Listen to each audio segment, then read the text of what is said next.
ഇമാം ഷാഫി റളിയല്ലാഹു തആല അൻഹു പരിശുദ്ധമായ റമളാൻ മാസത്തിൽ 60 ഖത്തം ഓതി തീർക്കുമായിരുന്നു.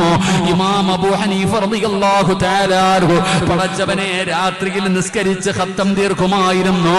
ഇതുപോലെ ഒരുപാട് പണ്ഡിതന്മാര്, മഹാന്മാര്, എന്തിനാ മഹാനായ ആദരവായ പ്രവാചകൻ നബി മുഹമ്മദ് മുസ്തഫ സല്ലല്ലാഹു അലൈഹി വസല്ലമ തങ്ങൾ റമളാനിൽ ഖത്തം ഓതി തീർക്കുമായിരുന്നു.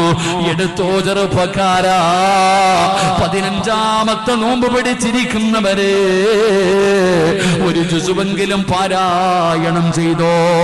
അല്ലാഹുവിന്റെ ഖുർആൻ എടുത്തോ സഹോദരാ. ഖുർആൻ ഇറങ്ങിയ മാസമല്ലേ മോനെ, അതുകൊണ്ടും മടങ്ങിക്കോ, അതുകൊണ്ടും മടങ്ങിക്കോ. റമളാനിനൊരു മനുഷ്യനെ സ്വർഗത്തിൽ കൊണ്ടുപോകാൻ, റമളാനിന് ഒരു മനുഷ്യനെ സ്വർഗത്തിൽ കൊണ്ടുപോകാൻ അവസരമുണ്ട്. ഖുർആനിനും അവസരമുണ്ട്. ഖുർആനിന് നാളെ ചിലരെ സ്വർഗത്തിൽ കൊണ്ടുപോകാമെന്നാണ്. അതുകൊണ്ട് രണ്ടിനും ശഫാഅത്ത് ചെയ്യാനുള്ള അർഹതയുണ്ട്.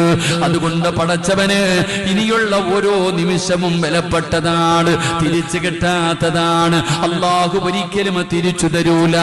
ലൗലാ അഖർതനീ ഇലാ അജലിൻ കരീം. അസ്സലാമലൈക്കും. എല്ലാവരും റാത്തല്ലോ. ഇതെൻ്റെ യൂട്യൂബ് ചാനലാണ്. നല്ല നല്ല വിഷയമാണ്. എല്ലാവരും വീഡിയോ പൂർത്തി നോക്കണം. നല്ല നല്ല വാദമാണ്. സിറാജ് ഖാസിമിൻ്റെ വാദമാണ്. എല്ലാ വാദമുണ്ട്. പിന്നെ എല്ലാവരും സപ്പോർട്ട് വേണം. പൂർത്തി നോക്കണം വീഡിയോ തരാം. പിന്നെ നല്ല നല്ല വിഷയൻ്റെ വാദമാണ്. എല്ലാം പൂർത്തി നോക്കണം, ഷെയറാക്കണം, സപ്പോർട്ട് വേണം. എൻ്റെ വീഡിയോ കുറച്ച് വീഡിയോത്തിൻ്റെ ടൈം കംപ്ലീറ്റ് ആയിട്ടാണ്.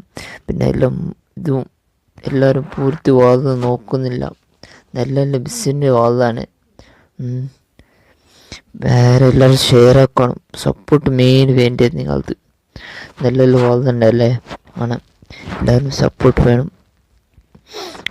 വേറെ എല്ലാവരും പിന്നെ ബെല്ലൈക്കൺ ഷെയർ ആക്കണം. അസ്സലാമു അലൈക്കും.